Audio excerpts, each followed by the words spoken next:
PID Karachi जी director general Raisa Adil चयो आहे त अवामी आवाज़ अख़बार साफ़िन लाइ हिकु नर्सरीअ जो कमु कयो आहे।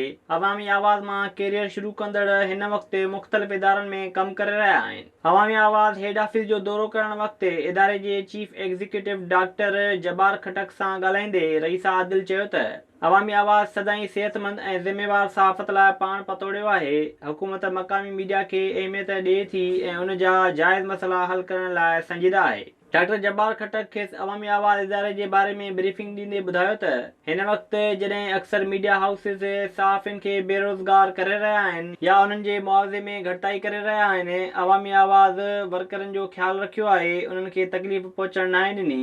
हुकूमत मीडिया जे रहतुनि जा मसइला हल करे त मीडिया मां बहिरान ख़तमु थी सघे थो। हुन चयो त अवामी आवाज़ सदाईं जमहूरी इदारनि ऐं जमहूरियत जो साथ ॾिनो आहे, अवाम जे इज़हार राय जी हिफ़ाज़त कई आहे। Director general PID Raisa Adil अवामी आवाज़ अख़बार ऐं डिजिटल मीडिया जा मुख़्तलिफ़ शोबा घुमी ॾिठा, जॾहिं त PID जो इंफॉर्मेशन ऑफिसर मक़बूल संदीलो पिणु साणुसि गॾु हो। विज़िट कयो अवामी आवाज़ मीडिया ग्रुप जी वेबसाइट awamiawaz.pk